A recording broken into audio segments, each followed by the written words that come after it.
Certains enfants ne perdent pas leur enfance d'un coup. Elle s'efface doucement, sans cérémonie. Personne ne leur annonce qu'ils sont devenus grands.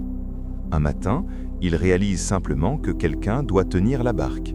Et ce quelqu'un, c'est eux. Les psychologues appellent ça la parentification. Quand un enfant se retrouve à gérer des émotions bien avant d'en avoir les outils, son cerveau s'adapte. Il apprend à rester calme, à anticiper, à résoudre. Mais dans ce processus silencieux, il apprend aussi une chose dangereuse.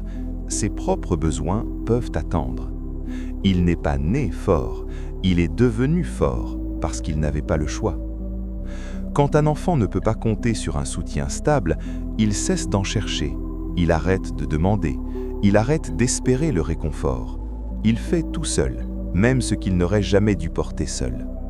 Adulte, il paraît solide, autonome, fiable, mais à l'intérieur, il a du mal à croire que l'aide puisse durer. Il attend toujours que les gens partent. Quand le développement émotionnel est précipité, certaines parties grandissent trop vite et d'autres restent en suspens. Ils peuvent être sages, posés, responsables et ressentir en même temps une confusion profonde, une culpabilité inexpliquée, un vide affectif qu'ils ne savent pas nommer. Ils n'ont jamais eu le temps d'apprendre à avoir besoin des autres en sécurité. Pour beaucoup de ces enfants devenus grands, le calme n'est pas synonyme de paix. Dans leur mémoire, le calme précédait souvent la tempête. Alors leur système nerveux reste en alerte, même quand tout va bien.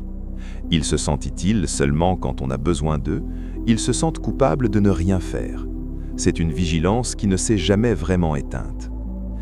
Quelque part, ils ont appris cette équation silencieuse. Si on prend soin de moi, je suis un fardeau. Alors ils minimisent leurs besoins. Ils s'excusent de demander. Ils refusent l'aide avant même qu'on la leur retire.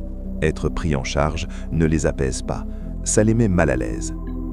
Grandir trop vite développe aussi une forme de radar émotionnel rare. Ils sentent les changements d'humeur avant qu'ils arrivent.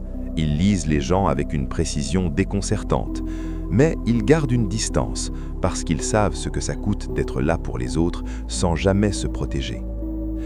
Si tu t'es reconnu dans ces lignes, la psychologie ne te dit pas que tu es brisé, elle dit que ton cerveau a fait ce qu'il devait faire pour que tu survives. Tu as appris la responsabilité avant la sécurité, la force avant la douceur. Guérir, ce n'est pas devenir fragile, c'est simplement comprendre que tu as maintenant le droit de souffler. Est-ce que tu as porté, enfant, bien plus que ta part? Et est-ce que tu portes encore ce poids aujourd'hui?